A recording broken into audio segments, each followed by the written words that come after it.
but I could entertain them, give them little quick pockets of information. And while they're scrolling through houses, beauty, wellness, health, and all that stuff, I could just plug in a little bit of education, give them that feeling that I wanted. When I was not wasting time, but spending time on social media, you often feel like, oh my God, I just spent 2 hours on TikTok. Did I really just do that? Hey everyone, welcome to Vivid Talks.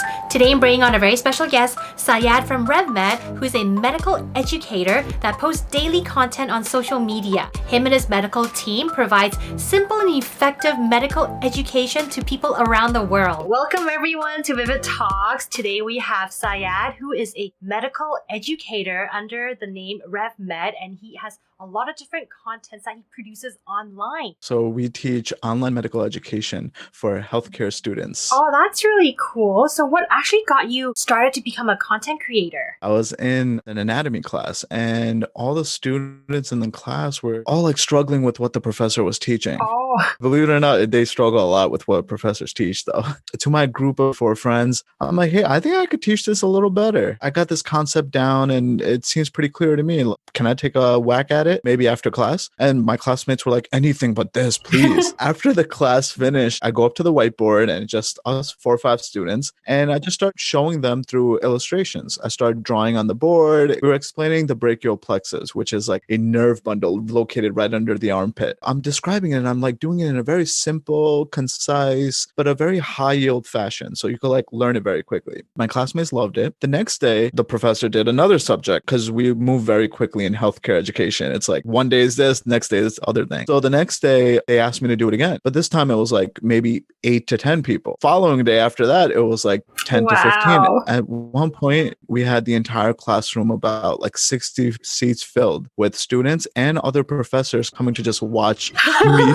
Me start teaching. I was really humbled by it, but at the same time, I knew what I had to do. So this girl in the back, I love her for this. She was recording my lecture. And at the end of the recording, she goes up to me and she's like, hey, you mind if I put this on YouTube so we could share it with the students and the classmates? I was like, yeah, sure, whatever. Like, I don't know how that works. Go for it. So she put it on YouTube and it became a mini viral overnight sensation. People from all around the world that gathered thousands of views by the hour. And it was one of those really cool moments. That's what brought me to becoming a creator. You're just so natural at teaching. You just draw all the people in. That's what's happening, right? Believe it or not, Vicky, I get the inspiration from legends, like people from the past and professors that taught at amazing universities like Stanford. Dr. Snow, one of my inspirations, they teach in such a way that is so organic and so beautiful that it still lives on today. So what I do is instead of recreating the wheel, I just redo what they did. And I just put a little bit of my own magic to it. And it just works. That's beautiful. Why do you continue to create this content since you've kind of started dabbling on social media now? Wow, that's such a great question.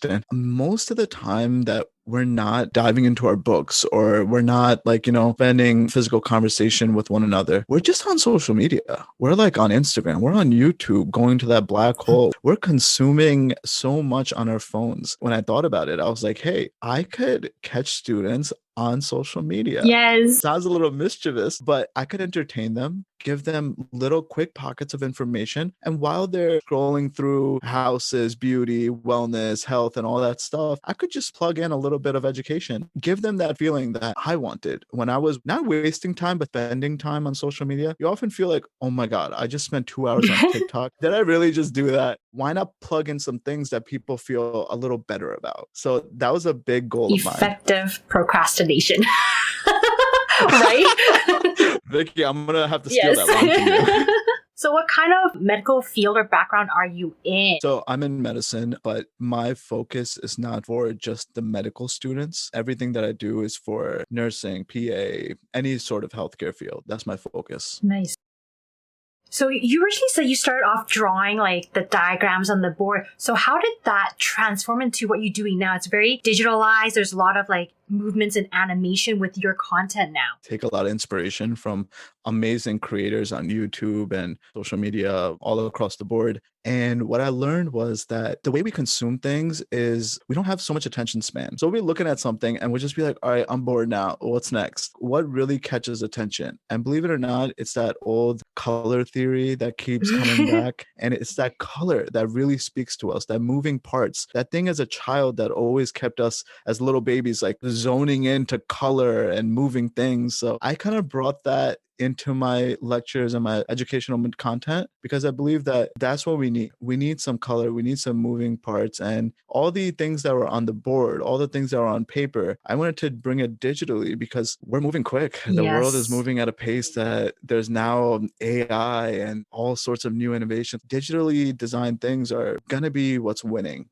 in the next couple of Definitely. I years. think the average attention span for, I guess, the younger generation these days is 3 seconds. Yeah. So Exactly. you got to really keep the moving parts, keep them engaged, or they're going to be like, I'm gone. Yeah. What do you think is your type of audience that's consuming your content right now? It's funny you asked that because, of course, there's nursing students, there's medical students, there's PA, PT, all sorts of healthcare people. But believe it or not, there's artists. Oh, Yeah, there's people that are just drawing anatomical figures of human beings and trying to understand how the body is positioned. What you would call students and audience, I call them learners right. because people are there just to learn. And 3 days ago, someone reached out to me. He or she, I'm not going to say either or, but reached out to me and asked me, my mother is having thyroid issues. And I'm here on your platform because I just want to learn about how the thyroid even looks, Right. how it functions. I drew a lot of inspiration from that. Like when Oh, I hear that kind of stuff, it gives me like that motivation. yeah. Yeah, it gives me that motivation and ambition. She's not trying to become a doctor. She's not trying to become a nurse. She just is caring about her mom, which we naturally do. Yes. So I felt that and I went to the drawing board. I went straight to the lab. I contacted my team. Let's start drawing. Let's start writing about this topic. That's what draws me. It's unmatched from the things that I I'm do. so happy to hear that you're bringing this value to people and it's like really affecting their lives and being able to touch these people's lives just like, ooh, just hits the spot right there, right? Right? Your audience is really receptive to your content then. So have you ever had a situation where an audience disagrees with what you're teaching? Absolutely. It's funny. They're whizzes. These learners and my audience on Instagram, YouTube, they catch absolutely everything. So we'll like label one of the structures of the heart and we'll label it incorrectly. Right away, I'll get 50, 60 Oh, DMs within that first 5 minutes of that post. And they'll be like, you incorrectly spelled a coronary disease or coronary artery. I love that. I go straight to my DMs. I'm like, oh my God, thank you. And I go back to the drawing board, fix that situation. But I did have a lot of criticism from obviously seasoned professionals, seasoned educators who didn't really love the style of learning. oh. Yeah, it's only because they're not so familiar that this type of information Mhm. works. They don't really know how social media works. So what I did was I have a team of medical advisors and experts who are professors and leaders in their field. They're all looking over my shoulder. They're Oh. like, whatever you post, whatever you write, let me know and I will review everything. That's been my backup. No, that's really good to hear because a lot of times people publish content online without having per se like the professional credentials. And a lot of people just Oh, kind of yeah. take it at face value and kind of, oh, they have a lot of followers. They must be right. So I'm really happy to Exactly. hear you actually have such a great team. You know, make sure you do your due diligence, right? So That's the most yeah. important part. And especially during these times, I'm sure you know there's so much misinformation Yes. about the COVID Right. vaccine and everything about the pandemic. So medical experts really have to step up and kind of do like, I don't know what else word to use, but G check Yeah. all the content that's going out there. Yeah. And be like, all right, this is right, this is wrong. I'll make sure of that. You mentioned you had a team of people. So what's your workflow like when you decide to work on a piece of content from creation start to finish? Mostly like any content creator, we kind of like gather all the data in one place. I listen to my audience firstly and mostly. I put out a question out there. I say, what are you guys studying right now? Someone in New York could be studying the lower half of the body, and someone in Pakistan or China or Russia could be studying the upper half of the body. What we do is we kind of do like a diverse sort of subject topic approach, and we write down all the topics. So we'll write down all the topics we want to put out, create maybe 30 pieces of content, make sure we write all the captions, we get all the titles, all the hashtags, all like the good meaty things that are gonna provide the best value to the learner and the viewer, and also make our workflow a little easier because I'm sure you know, and many of the listeners, we get drained. Yes. It's so draining at times. I'm lucky to have some medical students and medical advisors I was telling you about. I'll be like, hey, I want to describe the journey through the nephron, how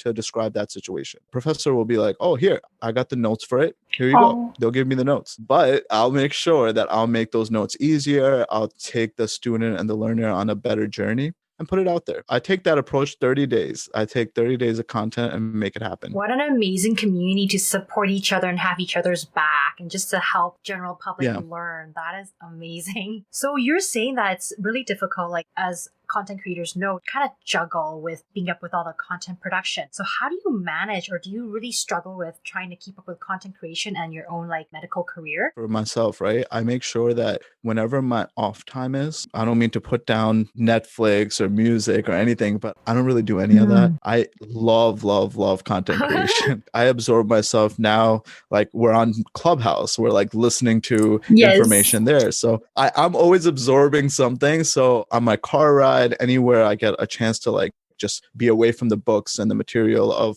my professional life or my education life, I just focus in on creating content that's valuable to me for refresher and to the people that are listening or viewing my content. That's how I kind of balance it. And it works for me because a lot of the times and a lot of people listening in will probably be like, oh, what about like you need a little break from everything. You want to watch that series on Netflix or, kick it back. And it's important to us to get away. But sometimes when you actually love what you do, that is getting away. Yes. That is that vacation. You are your own gatekeeper to what you feed into your mind, right? You tell something that to some of the listeners what you didn't know when you started video production. To be very honest with you, I didn't know anything. Yeah, it was to the point where I was tapping my friends and brothers and cousins to like help me out, show me what camera to use, what different applications to use. What I learned very quickly was that YouTube is a better university than a university.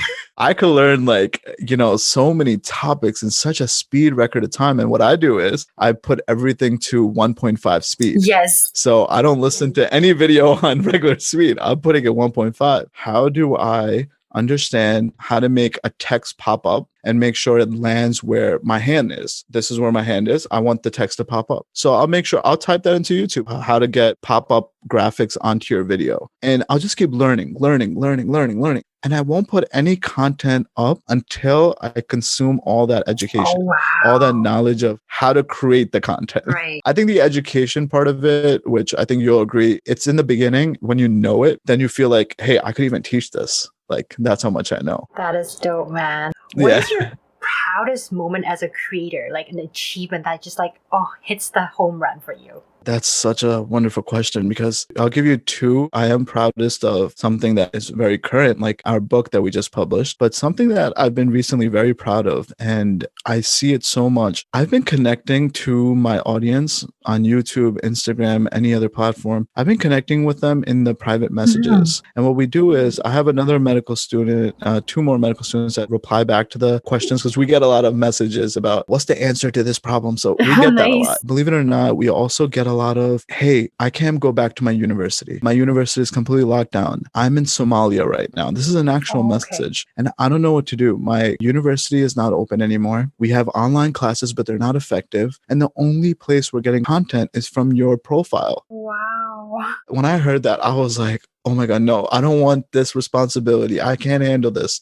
When I rechecked my thoughts and I spoke to some of my mentors, they all said to me, no, it's your responsibility to provide the best that you could and leave it at that. I get these students messaging me. I provide them the best value. And that is an achievement to me because I feel as if I'm connecting with so many people around the world that normally we can't do. If we're just walking around or going to a classroom and teaching, we can't talk to that many people. That was a big achievement of mine when I saw a DM like that and I just replied to it wholeheartedly. And also I addressed a lot of the mental concerns. I'm not a mental expert for mental health or anything, but I understand from being a student. I understand from being from the education side, what they must be going through, the burnout, the draining of their energy and all sorts of mental health issues that they're having. I could help you with that. Why not? Let's do it. Let's talk about it. So that's a big achievement of mine. I really love to just connect with my audience. I absolutely love it. That one-on-one authentic conversation you have, I truly feel that that's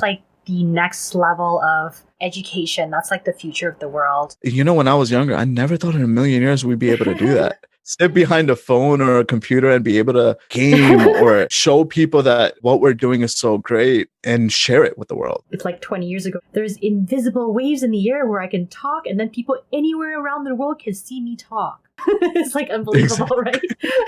It really, Yeah, really so is. tell me about this COVID book you were talking about earlier. Love to share it. So when the pandemic started, my team and I, we were just sitting there. We're like, hey, how can we respond to this? So the United Nations and WHO, the World Health Organization, they put out a global call to creatives, which is a really fascinating thing. They wanted the creatives to put information out there that could help people better understand to socially distance, to put on a mask, to make sure we wash our hands or any sort of information. I saw that and I was really fascinated by, hey, this is pretty cool. The United Nations and WHO are asking us to do something. I had a UN representative reach out. I was just like, hey, what's up? What can I do? And they were just like, can you make a book? Can you just teach the way you teach online? I was like, I love to. I haven't done that before. I've only contributed to other books, but this is the first time I'm authoring a book. So I took it, upon my team and all, and I was like, hey, we're going to make this happen. But most importantly, what I did was I reached out to international authors, medical experts all across the world. And I was like, I want your point of view. One of my authors is from London. One of our authors is from Australia, Malta. And I have people in all parts of the world. And I was like, I want all you guys in on this. It's not only in my backyard, COVID. It's in your backyard too. Let's talk about it. So I put together this team. We created this book, COVID-19, The Reason Why the Earth Stood Still in 2020. It's a book made for anyone and everyone. Even your mother will be able to read this book. Anybody will enjoy it. It's full of colors. It's illustrated, and you guys could check it out. The link is easy, www.covid19ebook.org. Download it. And we make sure it's free. We understand that during this difficult time, it's hard to afford literature, hard to afford almost anything. So we made sure that it's perfectly free. I really gotta commend you guys for doing this. This global community coming together to provide such a valuable resource for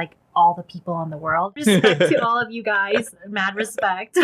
When community comes together and when people just manage to collaborate in the right way, then we see more smiles in the world. Then we see more people really understanding that, hey, we can make a difference even from our bedroom. And we don't have to step outside to, change the world. For sure. So what are your next goals then?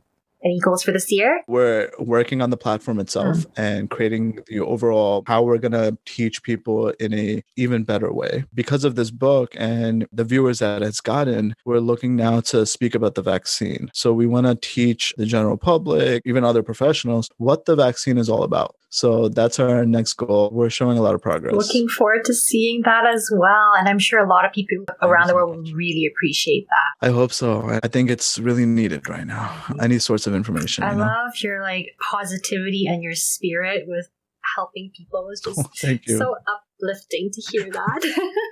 I think that's what we do as creators. If we put out even nice piece of art that we made in our room and we took a picture of it, we posted it on Instagram or Pinterest, we brought joy to someone's life and we brought maybe ease to someone's life. And when you start bringing ease to someone's life, then come on, pat yourself on the back. You're doing something. Thank you so much for your time today. Really enjoyed this conversation. It's my and pleasure. I hope that you can touch a lot more people's lives around the world this coming year and educate more people about COVID as well. No, thank you so much, Vicky. It's been a pleasure. Thank you. Thank you. Thank you for having me.